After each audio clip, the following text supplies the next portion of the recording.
So life went on that way for a while until I met Chloe, who came to work for my wife and I at the Renaissance Fair. And so one day Chloe, she went to college, she wound up moving to Los Angeles, and she called me one day and she said, I was talking to a really good friend that I just made out here, and I just described you as transgender. What do you think of that? And, you know, it never hit me. Am I transgender? What the heck is transgender? What does it mean to be transgender?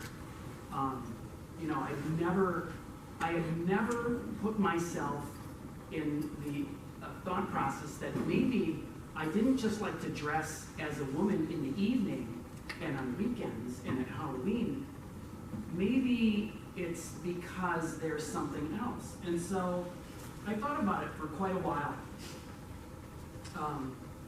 After a lot of deliberation and spelling, a lot of deliberation in my mind and speaking with my wife, I found a therapist here in Milwaukee that services gay, lesbian, bisexual, and transgender clientele and specializes in gender dysphoria, which is the clinical definition of someone who is assigned a gender at birth but identifies a different gender. And then I thought, what would my friends think and what would my employers think? At the time I was working for a bunch of retired Marine helicopter pilots. But you know what?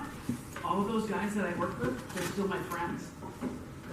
It's been an amazing journey for myself. But I had a great upbringing. I had parents that were together.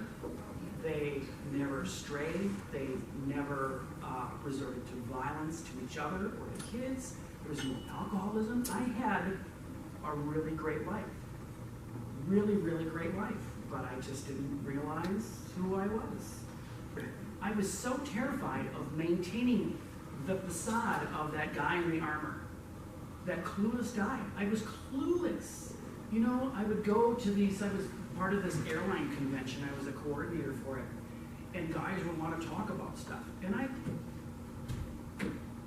don't care about sports. I mean, I do. I love going to a baseball game and sitting in the stands. It's awesome. But I just couldn't exert the energy to maintain a fake male bravado. And that stress started to man itself physically in my body. And being diabetic for as long as I have, I know that stress will kill you, literally. It led to my father's eventual death at the age of 69. He was a type 1 diabetic adult onset. And he started having pinpoint strokes because stress, he couldn't manage stress. Well, I've got his genetics. You know, I still have an XY chromosome, so I get that junk genetics from my father. And my brothers and I talk about the fact that we don't handle stress very well. And so I knew that I had to do something. I had to not keep the stress bottled up in me because it was going to eventually kill me. So on July 30th, 2016, I started taking estrogen. A little transdermal patch that I would just put on me somewhere. And 11 days later, I had a mini stroke. Estrogen is an anticoagulant, so any woman who is menopausal on estrogen knows that there's a risk of stroke. So combine my type 1 diabetes of 30 plus years at that point with hypertension. I have a lot of complications from diabetes. And so going on estrogen, my endocrinologist knew that there was going to be a risk, and unfortunately that happened. So it left me with some permanent damage on my left side. I have no sensation or limited sensation in localized parts of the left side. And I had to make a really difficult decision at that point to not transition with hormone replacement therapy. And that was crushing. For a week and a half, I felt normal.